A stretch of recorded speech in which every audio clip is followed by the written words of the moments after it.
Welcome, everyone. Welcome to the Thinkers 50 Ideas Premiere. We're delighted you can join us. The Ideas Premiere is a taster of what's going to come over November 15th and 16th at the Thinkers 50 Awards Gala 2021, where, as well as hearing from a stellar lineup of speakers, we're also going to hear the winners of the Thinkers 50 Distinguished Achievement Awards, and the all-new Thinkers 50 Ranking will be announced.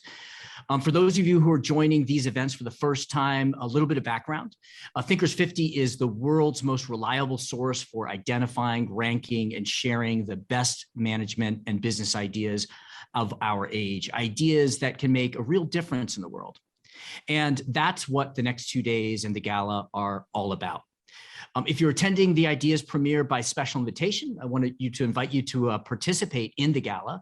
You can secure your premium tickets at thinkers50.com, where you can also see the exciting program. We hope that you'll join us for that. My name's Kyan Krippendorf. I'll be the facilitator, moderator for today. I'm going to introduce the guests in a moment and kind of frame it up, but a little bit of housekeeping. I'm going to keep my eye on the chat and the Q&A. If you have questions as they come up, if you could please put those into the Q&A rather than the chat, that just helps us manage a little more smoothly. And if you have a question for one of the guests in particular, if you can state that so that we know to direct that to that thought leader. So the big question might be here, which comes first of the X factors? Do we start with employees or do we start with customers? And what combination of those two produces the best results? And today we're joined by three of the most influential thinkers who have touched on the topic.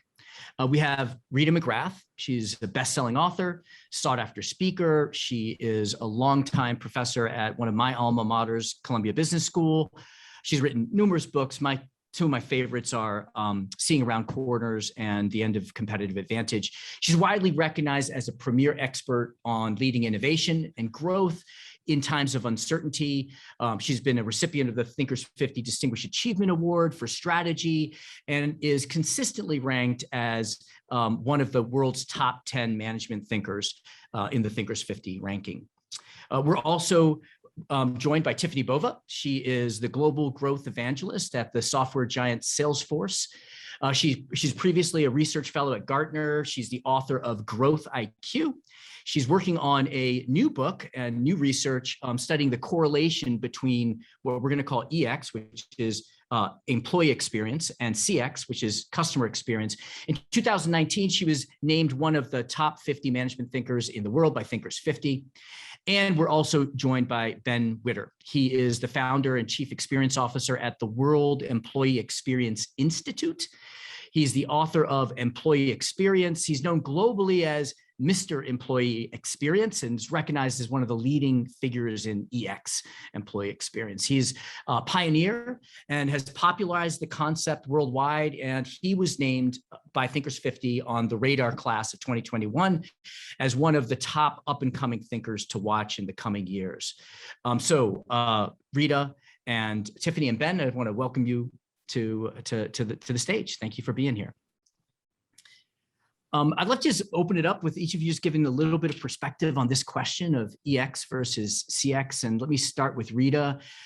You've been studying innovation and growth through lots of different lenses, organizational structures, from leadership, strategic approaches.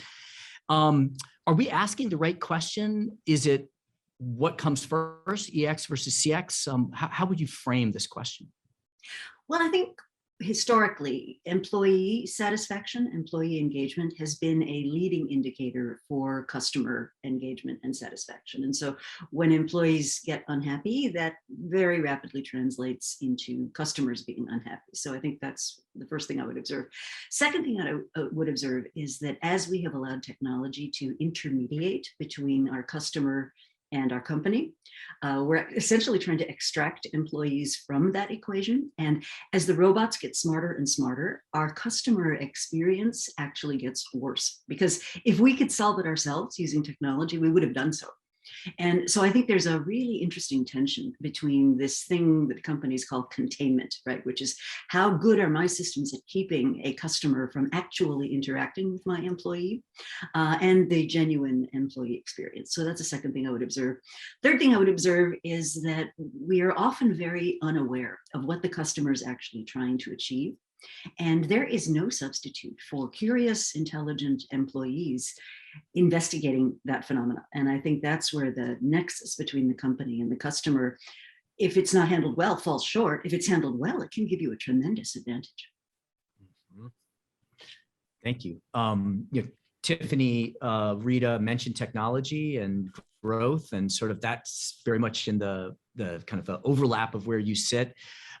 Maybe you could also just give us a little bit of background on what your role is at Salesforce, and I'd like to know what's been your experience. High growth companies, do they start with one or the other? So, I agree with what Rita just said. And, being a research fellow at Gartner for a decade, Salesforce asked me to just come on board and continue doing what I was doing there, but do it for us, and really trying to guide and advise customers as they navigate all that's coming at them from a disruption and transformation standpoint. Because for me, digital transformation, digital is technology, and transformation is the human side of it. And so, I try to focus on that human side because there are lots of other people who can talk about it on the technology side, if you will. And so, this has been a journey for me. Writing Growth IQ, I had 10 paths to growth, and I missed employee completely. I mean, this is a full transparent kind of miss. I mentioned it, but I didn't give it its due. And there was a conversation I had with a CEO a number of years ago, and he stood in front of me and said, our first priority is this, and our other first priority is that. And I went, listen, I went to a state school, but I think there's only one first. And so that kind of started me on down this path of, how do we balance two priorities when they're equally important? And so it really shifted my statement to employee first and customer centricity. And so that's the way that I sort of balance those two thoughts. But along the lines of what Rita was saying, happy employees will drive a greater experience for customers, but it's also in the reverse. If you have really happy customers, it also helps your employees be really happy. And so it is this cycle that you can work through between those two things working in harmony. But without question, business is about people. And so how can you empower those people with processes and technology to allow them to be better at their job, so they not only can serve the customers better, but do what they were hired to do in a more efficient and effective way. Fascinating. Ben, so, you study employee experience. What would you have to add to this? Tiffany mentioned that if we can kind of empower free employees to create value for customers, that might be a reconciliation. How important is that in employee experience? And what do you see as how do you define employee experience, and what do you see are the main factors? Yeah, I mean, it's interesting going through a pandemic, and the employee experience has never had so much attention on it. So the C-suite, especially, they're talking about this as a priority agenda item every single board meeting, every single management team meeting. How are employees doing? How are they coping with changes? How's anxiety? How's stress? How are we setting up our workplace for success? So the employee experience is, I think, accelerated in terms of management consciousness around the concept. And I suppose that's why I'm here. That's why I've started to get the recognition this year in terms of it's really breaking through into mainstream management thinking. And COVID-19 has accelerated no end.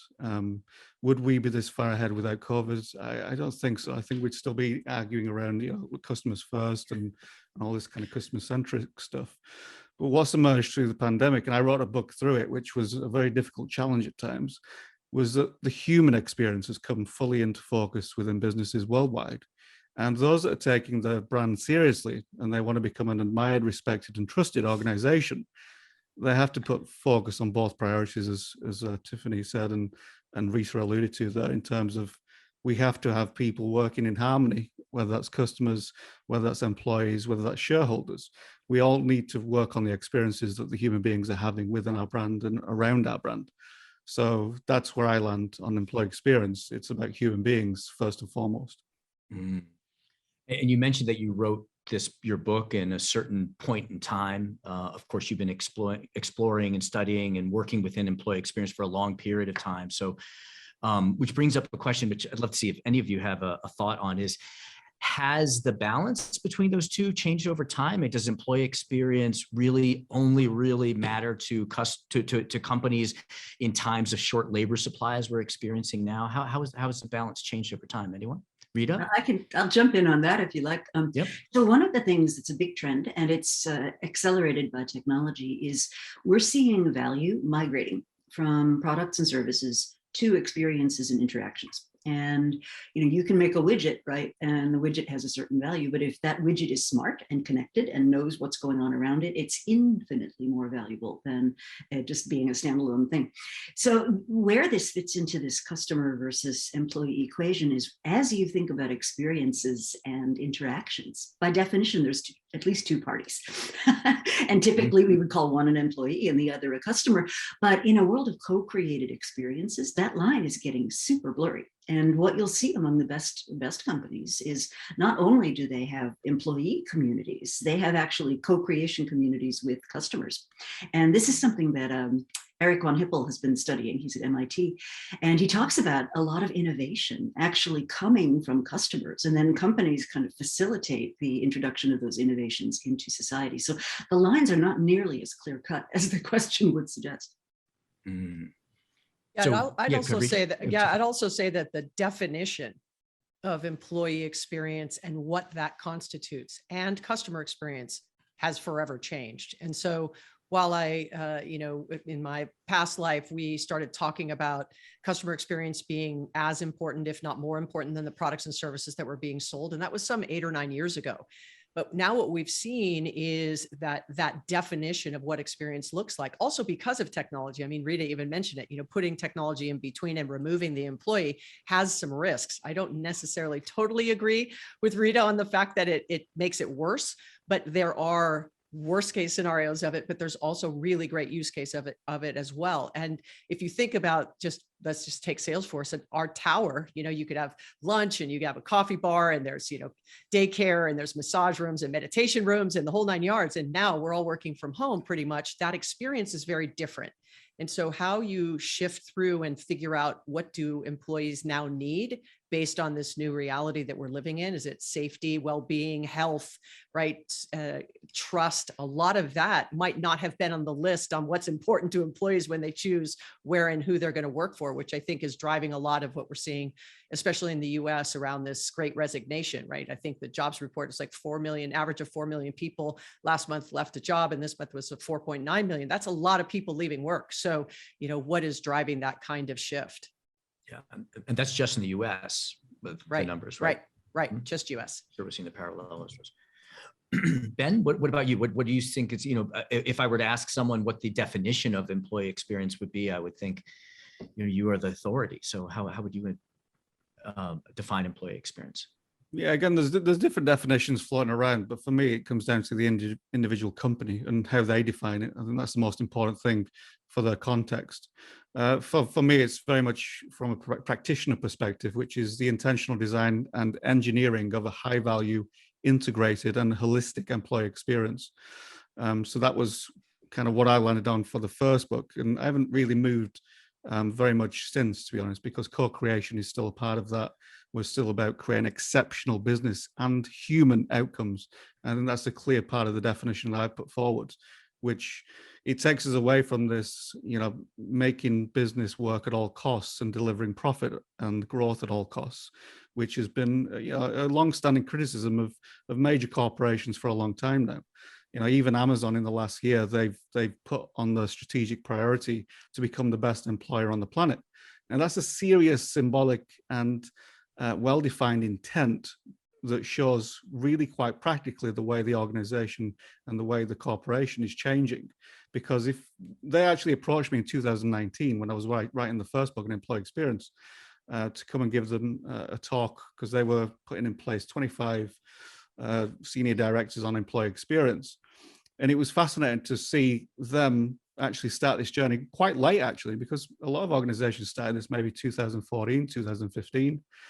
So to see these big, iconic organizations take this very, very seriously within their business strategy is a great warning that this is exactly where we need to be. Otherwise, you're going to get wiped out in the future.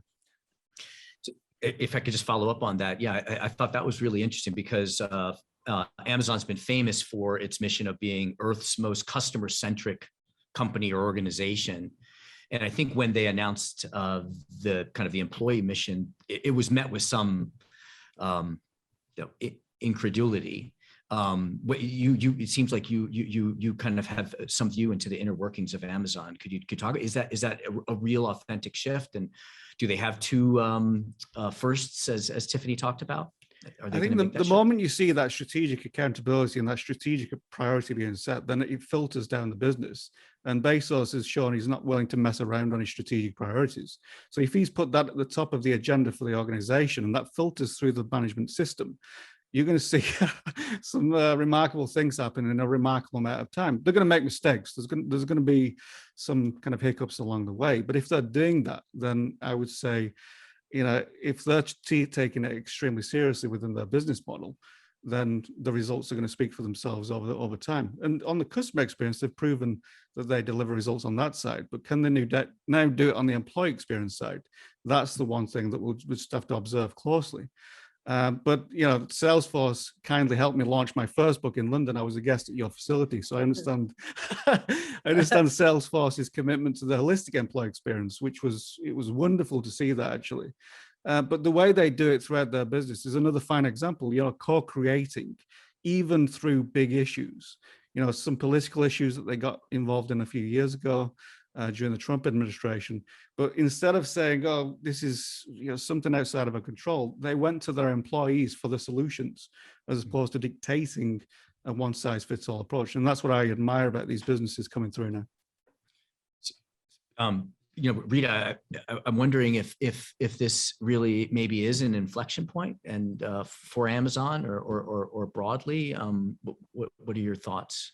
Yeah, I think it is. I think what we're seeing is a rebalancing, if you will, of the relationship between employees and employers, partially sparked by the pandemic. There have been a lot of things that have changed.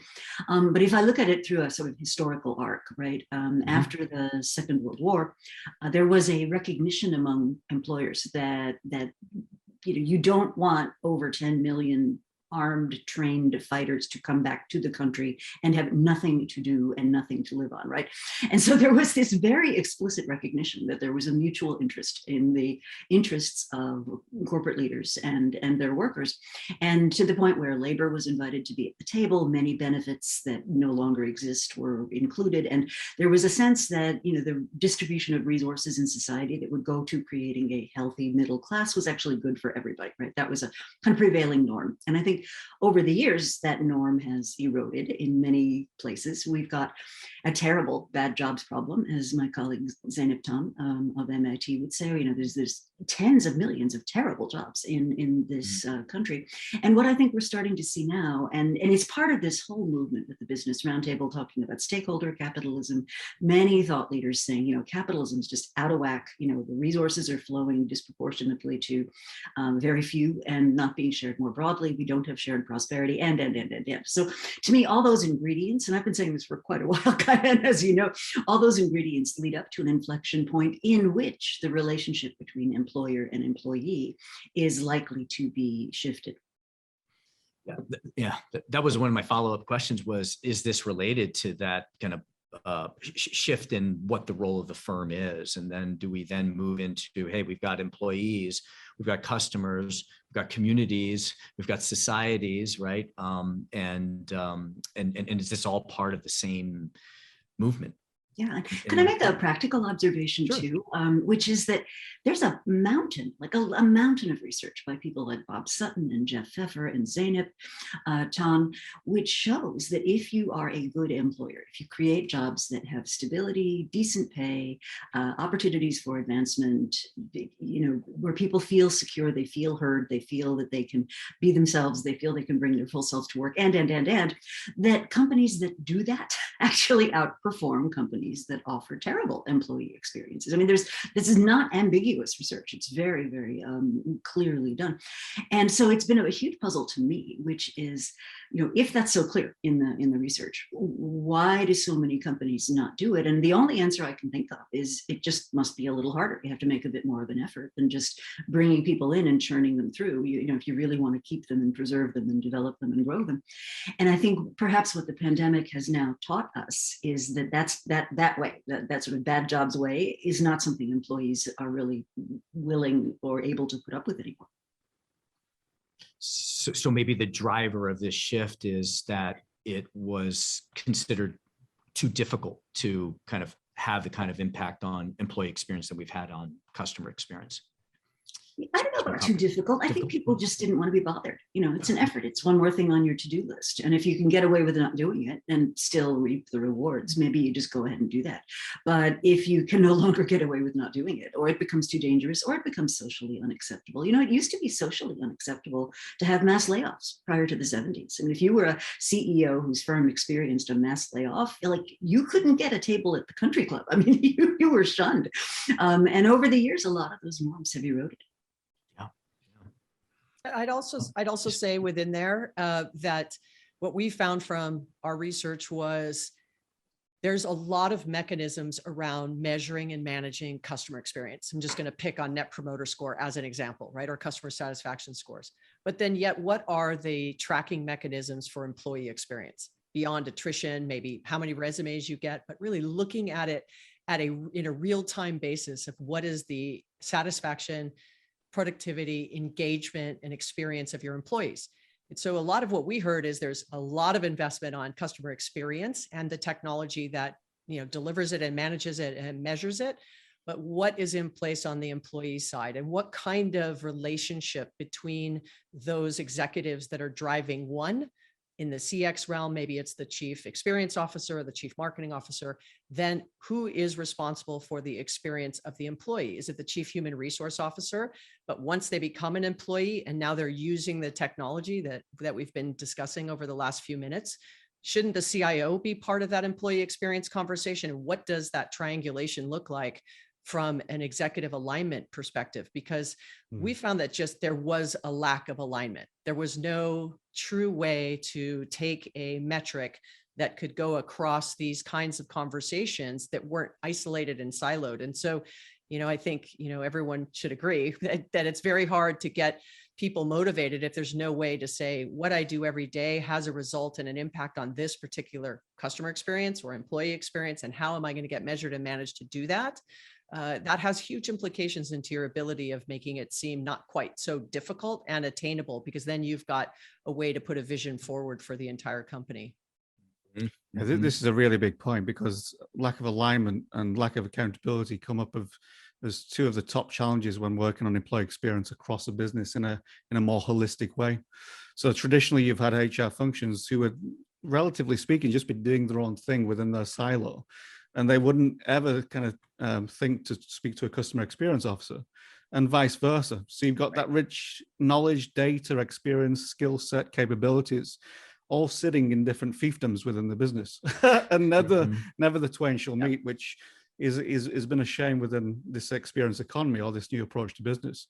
So once you start working on employee experience as a holistic approach, enterprise-wide endeavor, that's when you can start to put in the right structure that will enable you to enrich those outcomes. Because you can be still producing sector-leading or world-class work from your different departments, but truly world-class work is very collaborative. It's very much co-created. And it's led at executive level with a focus on execution across boundaries and beyond these different functional responsibilities.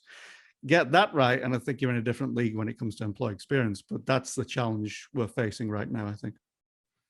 Yeah, it seems like when there's a new kind of business focus, that often leads to a new role, and that role is not yet defined, and it kind of jumps around. And eventually we have a general counsel, we have a CFO, we have a CIO. I heard back in the day that we used to have chief electric officers, when electricity was being, companies being electrified. Anyone have a view on where whoever that person is of employee experience, where that ultimately sits? Someone have a guess? I'll start us off with a pitch. I think it doesn't start with the CHRO anymore. so the Chief Human Resources Officer. I think that's the role that's in decline worldwide. We're seeing the rise of the Chief People Officer or Chief Employee Experience Officer to take its place within many structures. We've just taken on a new client. They've just transformed their entire HR function into an employee experience function. That's a function with 1,000 plus colleagues in it. So this is not, they're not easy moves to make, but it's absolutely affirmative of your commitment to employee experience as a crucial priority. If you're continuing to move like humans are resources, I would say put that top of the agenda. Structurally, it matters. Aesthetically, it matters. And if you look at the substance behind that, that also matters greatly as well. But that's what we're starting to see now. Certainly in the latest round of research I've done, again, the emergence of the human experience function to better build an ecosystem that works for customer experience and employee experience with a chief experience officer or chief customer experience officer or chief employee experience officer, all working in harmony to deliver for the business, as opposed to, oh, we'll just look at turnover and we'll just look at customer metrics. No, we'll look at everything and deliver a really good, strong return on experience for both priorities. So I think that's what I'm seeing from my work and employee experience world. Got it. Tiffany or Rita, do you have an opinion? Yeah, I'd say that I don't know it. Yeah, I don't know if it's a role. I get that someone needs to be responsible and maybe set the vision for what that is. And so I agree with Ben that maybe it is that chief employee experience officer or people officer. But I'm just going to give you one stat. We did some research with MuleSoft, which is a company that Salesforce purchased. And it's the average enterprise, this is a global stat, has 900 or so apps. And only 27% of them are integrated. So what kind of employee experience is that?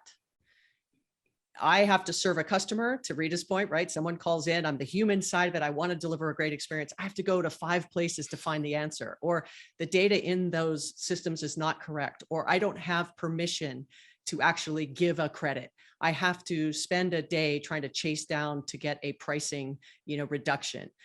That doesn't create an environment where an employee can actually give a good customer experience, and also probably fairly frustrating for the employee themselves. So I always try to put it on people, process, and technology. Like what are the lines that get drawn from a role perspective? And I just think it isn't one. I think you have to pull those together just with that one single example that I gave of, there are some maybe in HR and finance and legal that'll never be integrated with everything else. But let's just say that the number should be more towards the 70% range. Right now it's in the 20s. There is a lot of room for improvement. And that goes back to if it's customer experience and customer first at the expense of all else. I sold technology for a long time. I could count on 100 fingers and toes how many times someone would spend millions of dollars deploying technology and and then cut the budget on training. And so how does the employee actually use the technology that you've just spent millions in doing, and they fumble through it and never gets the value out of it that you really wanted in spending all that money? So that's where I think that you have to pick what is your first. And so if it's, going back to that Amazon example, they can remain customer centric and have that be a focus, but are they going to be employee first? And then customer centricity follows that. And I think just using technology as one example of where it falls down for employees, it's hard pressed for me to think that the chief people officer is going to have enough influence to get that technology piece fixed. Great point. Rita, I saw you nodding your head vigorously in agreement. Anything you want to add there? Well, yeah. So there's a whole body of theory around information and information payoff, and one of the metrics that is used in that line of research is from the time a demand sort of appears at the edge of your organization, what has to happen internally to mount an effective response? And just to support what Tiffany said, the horror stories of what employees have to go through to, respond in many ways to a fairly straightforward customer request are legendary. And so, yeah, I think one of the big issues, I think, is that the decision-making levels of the organization, and I'm kind of with you, Tiffany, I don't think it's one person. I think it's awareness across a lot of those decision-making levels, are stunningly unaware of the kind of jobs that they have and the kind of pay that they make. So a couple of quick examples. At Aetna, when Mark Bertolini was the CEO, he was looking at very disturbing employee churn and turnover numbers and actually asked the question, what's happening at our front lines? And he made a startling discovery, which was that the vast number of people employed by Aetna at that customer-facing, right, customer satisfaction level, the people in the call centers, the people managing inquiries, were paid basically starvation wages. They were not being paid wages that could support a family. They were often working 2 and 3 jobs. And you may recall the outcry among the business community when he announced, henceforth, the minimum wage at Aetna was going to be $15 an hour, which back then was considered heresy. And people were like, oh my God, how could you possibly do that? But what they found was the metrics he was starting to pay attention to. So customer satisfaction, employee retention, just the goodness of that system went up by an order of magnitude. So I think part of the challenge is not, do we have the right person or do we have the right whatever? It's, are we even paying attention at the senior level? Do we even know how many minimum wage workers are with us? And when we're talking about that, a related question is, what is an employee? If you look at large tech companies, many of them, half their workforce doesn't actually have employment status. And so, you're adding another layer of distance, if you will, between the customer experience and the people proposally delivering it. So I think there's an awareness issue. I think it is a concerted issue. I think there's an agenda issue. Like, is it even on the list? Mm-hmm.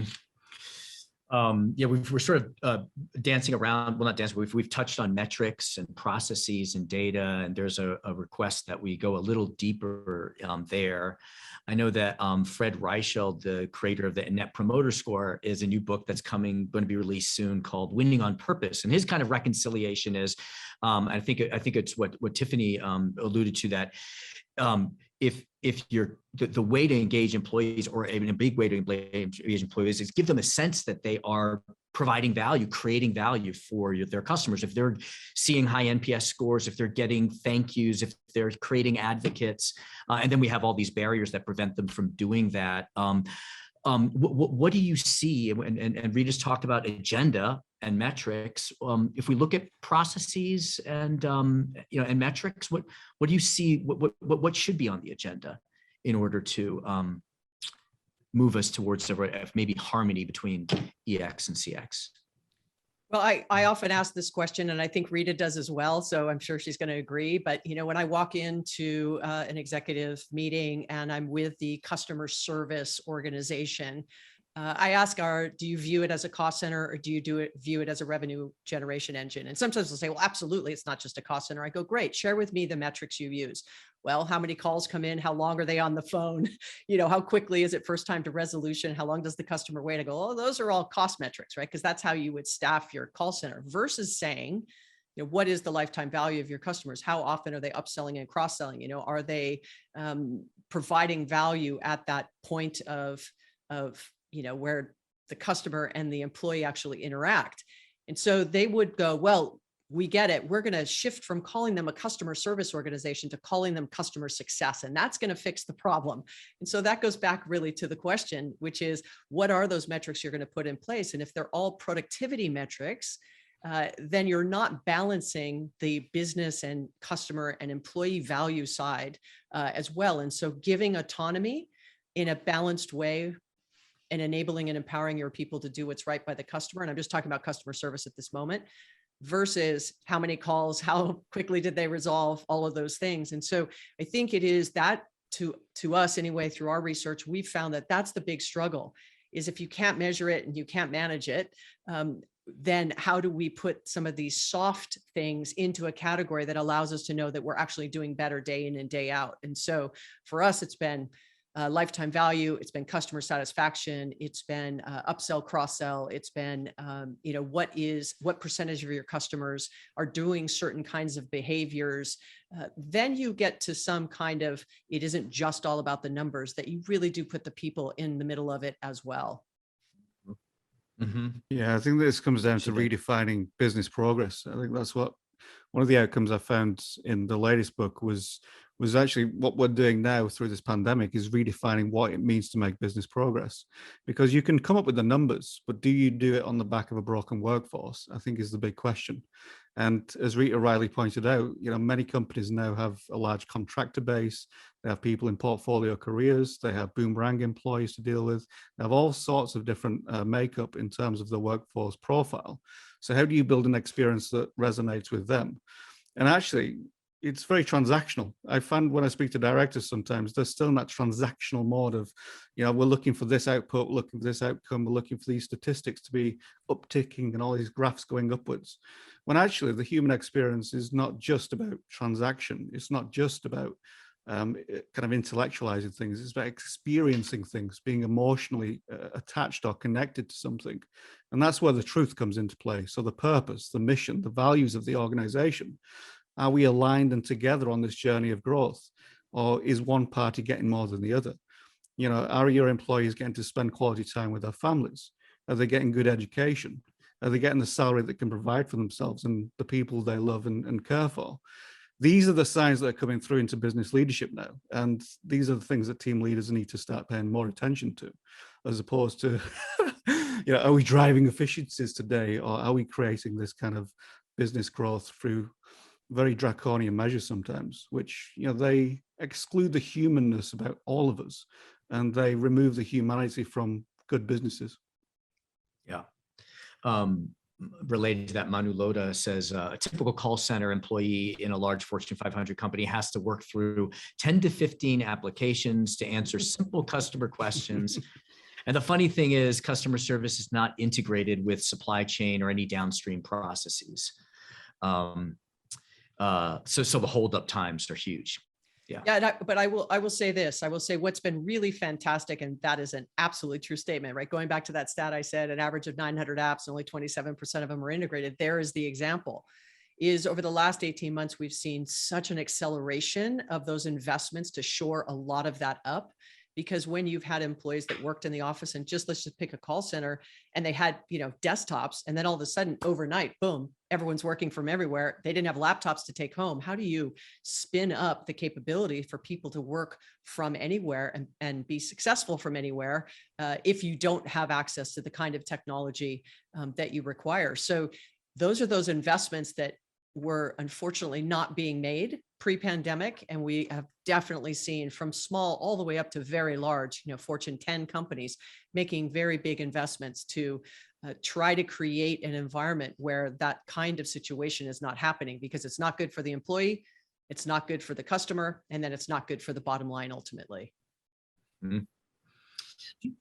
Does anyone think there are maybe cultures or regions or industries to learn from? It kind of seems to me that different cultures have different kind of historical understanding of what a company is for. And this is really generalizing here in part because I'm from, South Asia. I think that historically in India, the idea was that a big role of an organization, of a company, was to create work.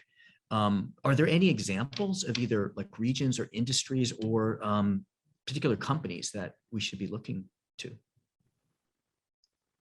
Well, I'm always cautious, Kyan, about overgeneralizing to culture, Sure. Because within any culture you have a distribution of outcomes. But there are some interesting, I think, examples we can look at. So let's take Germany.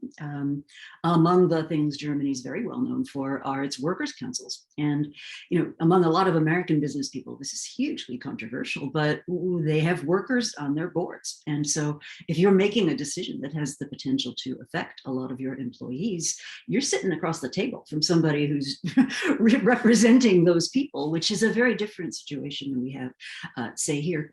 There are also other countries that have a very different view of the social contract, right? So if you take a country like Finland, health, housing, education, daycare are all things the government largely manages. And so the job of business is not to provide those things. The job of business is to kind of get on with it and competing in the global economy. And we can have big debates about what kind of political economy we want. But if you're looking for examples where there is a different kind of social contract, I think we can look at how other countries manage some of these things. And were you about to say something? I mean, it's fascinating. So I tend to use a lot of global examples in my work, just to make the point that you can do this anywhere. You can focus on customer experience and employee experience and get it right within all these different contexts. And I think that's the key thing within the work, is that it is very context specific, given all the things that Rita just mentioned there. Political structure, the system, the welfare state, all those things come into play in terms of how they interact with the role of organization and what the organization will step in and provide if there is no provision from government. So I think that's interesting. But also cultural context and philosophy comes into this as well. I worked with a company called Fortile, one of the biggest white goods makers in Asia, multi-billion-dollar corporation, and some of the things they do you couldn't do in Europe or the US. It's really, we're talking about employees getting married at the same time. This is a really strong connection. So they have employee-led marriage ceremonies where they have hundreds taking part, and there's a big celebration. If you took that to a company in the US, I think you would get very short shrift in terms of that's not happening here. But likewise, if you go to a company in Wisconsin and said, okay, employees, we're going to microchip you, and then we're going to monitor you, but you'll be able to access benefits and various things through your employee experience through that microchip, just by waving your hand at a little machine here and there. What would they say? Well, actually, they said yes. Mm-hmm. This is a live case study, Wisconsin company, and they all volunteered to get microchipped to have a better employee experience and connection technology-wise with their company. The CEO volunteered first, and then everyone else kind of followed suit, because there was a high level of trust in that particular context. So they didn't see it as threatening or surveillance economy type stuff. So I think context is very, very specific, because if I said in the financial sector of London, we're going to microchip all bank workers, there'll be a mass walkout, as we've seen already. I think one company tried to surveil, keyboard strokes and computer interactions, and they threatened to walk out en masse if they continue with that policy. It was reversed within, a few days. So context, co-creation is going to be more important than it's ever been. And that's, I think, a key to success with employee experience for sure. And certainly maybe customer experience, as we've seen through the years as well. Pulling on the thread, you mentioned trust. There's a question here. What role does trust play in creating better EX and CX? How do we measure and manage trust? You seen anything? Any ideas? Oh, go ahead. There are measures. Tiffany, you probably have more research on this than I do.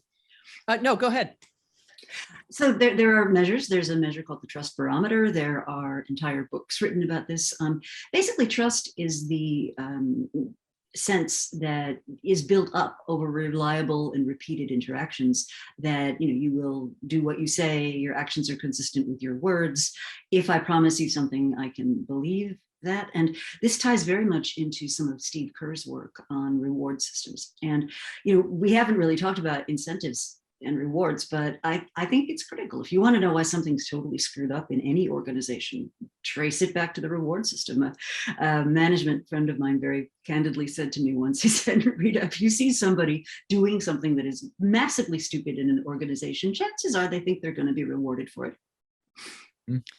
Yeah, and I'd say for us, Salesforce Trust is one of our top 4 core philosophies. And I would say this, at least in my opinion, it used to be trust from a customer perspective. Are you going to treat my data safely? If I give you information, am I going to get better service? That's sort of the obvious trust factor. Now you have an employee trust with employer. If you're going to work from home, are you really working?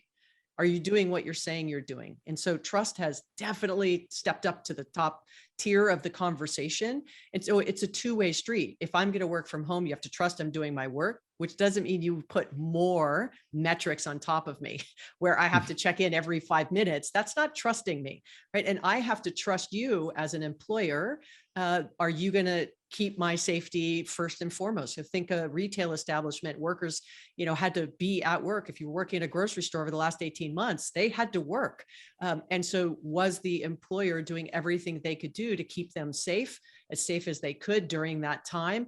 And so this trust, and to Rita's point, the Edelman Trust Barometer is a great level set from the employer side, from a brand perspective. And what do employees think that they will need back in order to build this trust between the employer and employee, especially as we navigate this work from home, back to the office, push and pull that's going on a global basis, and company by company and region by region, coming in and out. We opened our Sydney offices and turned around and had to close them back down again. So this is a cycle that's going to, continue for some time. But I think it's on both sides, right? It's the employee being able to trust the employer, but the employer also has to trust the employee in this new paradigm. Yeah, and it looks like we might have someone from Edelman here, Sydney Roach, and she says she's happy to share the latest Edelman Trust Barometer data and how they align the two for clients. Thanks, Sydney. Ben? Yeah, just building on that point. I mean, what I tend to say to clients and companies we work with is that you have to go one step further than you would have previously. So if you're talking about Net Promoter Score and that's something that's important to your business, you need to think about actually beyond that. So rather than say, would an employee recommend this as a great place to work? Do they actually do it? Do you see those referrals coming through? Do you see those brand ambassadors that are actually referring your organization as a great trusted brand to come and work for? I think that's the ultimate test, as opposed to, anyone can say, I recommend this restaurant, but I'm never going to do it. I'm never going to say, go to it because I just can't be bothered, or the opportunity maybe won't present. But when you've got a passionate, loyal advocate who's an employee, they can't wait to tell you about a great employer. Trust me on that. And they will tell you for many years after they've even left employment. So what we're creating here is a much deeper trust-based relationship with employees. And it's harder, it's tougher. But as I work with practitioners, they tell me time and time again, it's the most fulfilling work they've ever done. And they feel that they genuinely make a difference every day because they're altering and uplifting experiences in a way that they hadn't been able to do in previous roles or previous organizations. So this is a great thing, I would say. And let's keep it going. I want to drill down a little bit more into the trust. And I think it was Tiffany that also mentioned the virtual world. There's a question here. I was working with a company and one of these managers said, COVID has ruined my workforce. They don't want to come into the office. They're manufacturing, so sometimes they have to come in. And so I don't know if they're doing their work or not. And so Delphine, related to that, asked, how do we redesign the employee experience with the rising scale of working from home and being increasingly reliant on a virtual workplace? And which criteria and metrics do we apply to measure the quality of this experience? Thoughts? I could tell you what we did. Look, the pandemic obviously sort of hit March, April of 2020.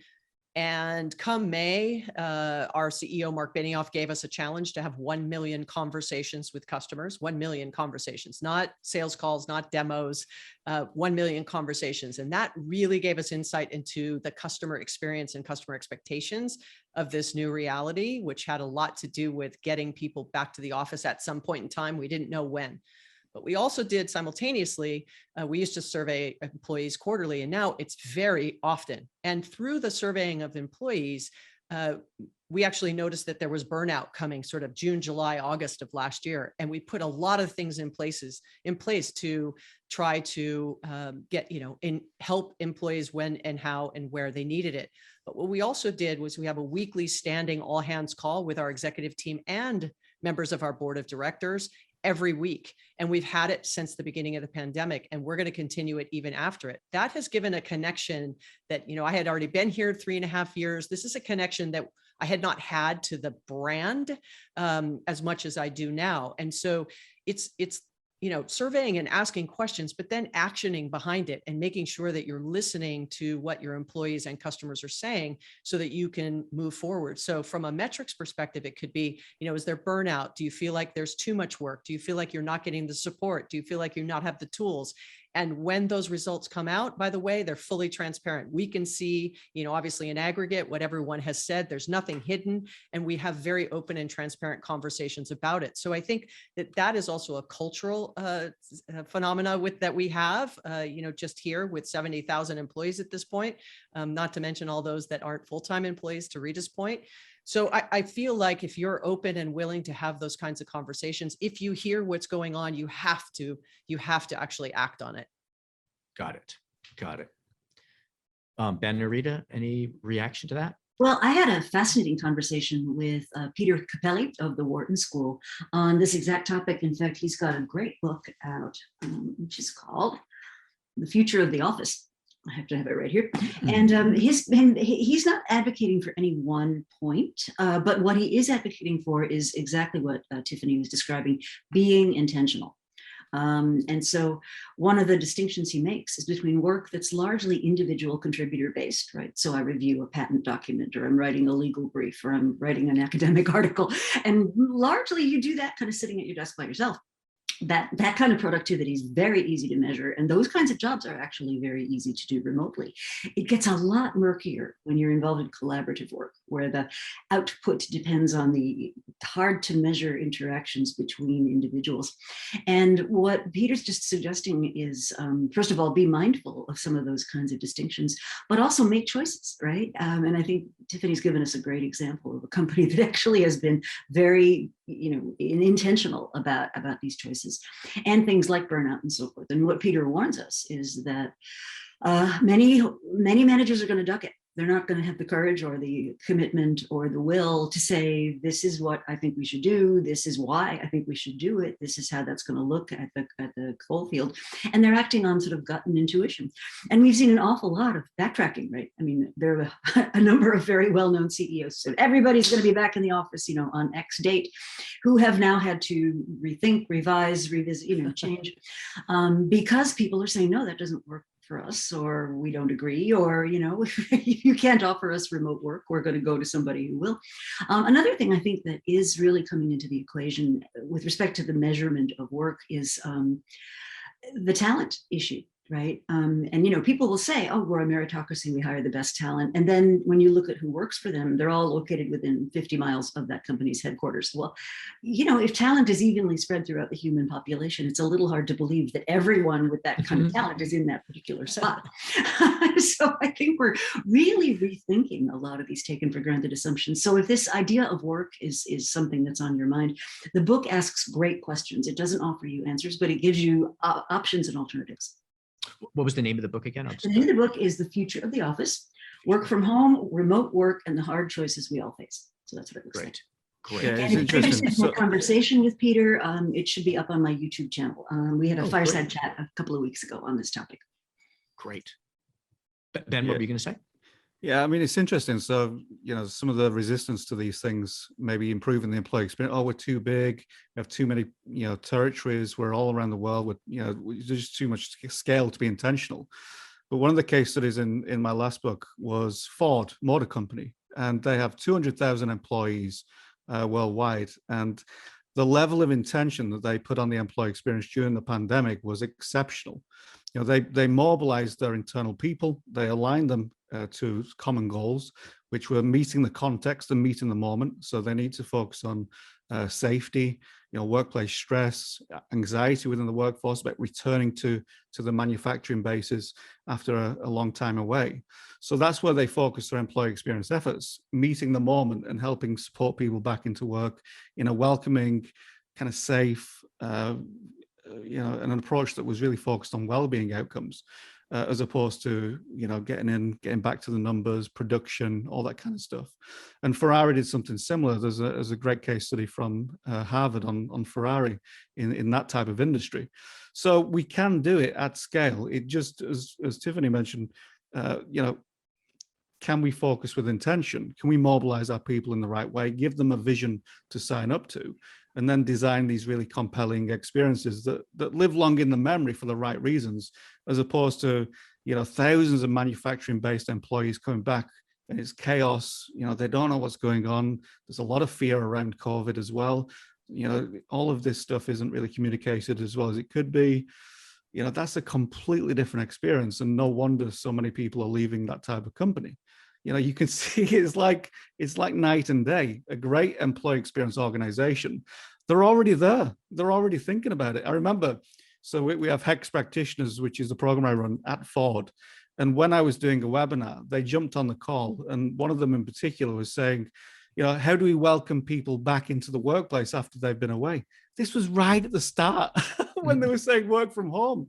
They were thinking about safety and what they needed to do in the moment, but they were already 3 to 6 months ahead thinking about how they welcome people back into the workplace. Similar approach to Airbnb and how that managed redundancies and 25% reduction in workforce. They put together the full experience and engaged their alumni community. They engaged all their ambassadors. And all of a sudden, Airbnb was the poster child for great, handling of redundancies. Normally, companies are being hammered when they do that. They're being severely criticized. But this is one that was winning plaudits throughout the economy and throughout social media because they really put the focus on the experience that people had. And it made a massive difference. Can you just clarify what HEX stands for?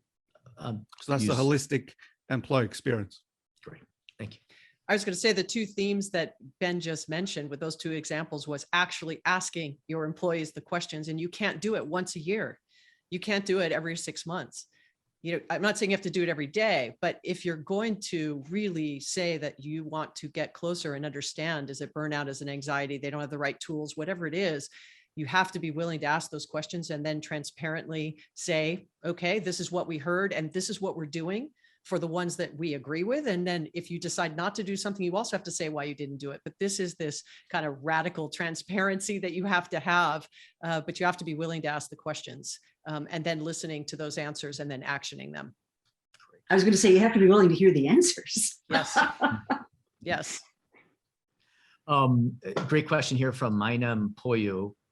And this helps us get kind of very practical as we kind of come to the top of our time together.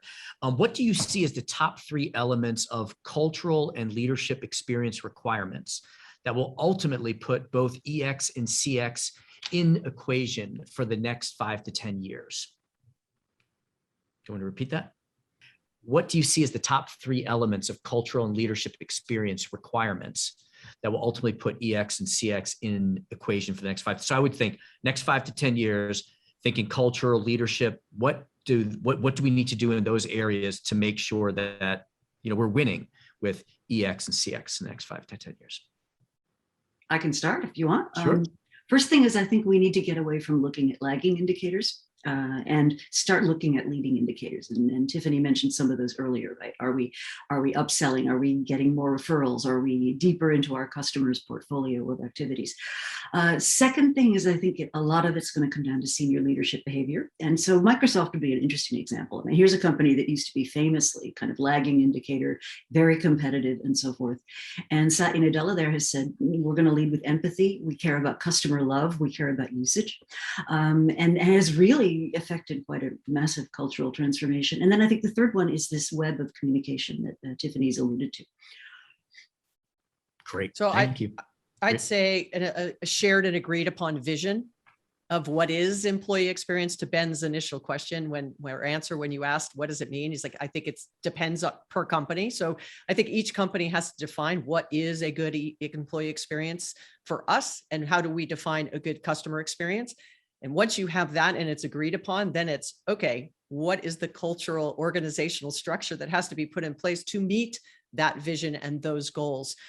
Because the siloed sort of leadership, as I was describing, just doesn't work when you're trying to pull this together. And the third is that just absolute ask and listen and hear in action, that it's not going to be right the first time you get it out of the gate. So you have to be willing to go, nope, that didn't work. What are we going to try again? And so I think you do have to start, though, at agreeing on what that definition is, figuring out what the right organizational structure is to support that vision, communicate it often and widely, and then look and ask for feedback and listen to that on a regular basis. Great. And Ben, we have 1 minute for you, and then we're going to wrap up. I think so. This is what my research directly touches on for the leadership experience, because it's one of the biggest enablers of employee experience performance. There's no bigger, in my view. So the challenges that we need to overcome, so accountability, alignment, and all that kind of negative stuff that gets in the way of great experiences, can be cured through three major things. And this is where we focus on. So being more holistic in your approach. So knowing and understanding and leading with a worldview that says everything is connected. Every action, moment, interaction is connected. And I need to work with stakeholders with that in mind. The second thing is being absolutely experience driven. Experience with absolute intention to create, best-in-class experiences, best-in-class team experiences, best-in-class individual experiences. And then the third thing is being absolutely human-centered like you wouldn't believe, going into the detail of what it is to be a human being, and then helping that guide you through any policy, procedure, process, action, iteration, strategic decision that you absolutely make at all levels. And that's it. It's easy. We have the answer. And you can have it done by. If you can't do it by tomorrow, give me a call. Give me some pointers. All right, we have so many other questions, and we're just sort of opening the doors here, and really appreciate you helping us open those doors, but also give us some very clear things that we can all do. We're at the top of our time together with you. People will know how to reach you and find you. Ben Witter, Tiffany Bova, Rita McGrath, thank you so much for being here with us and engaging in this conversation.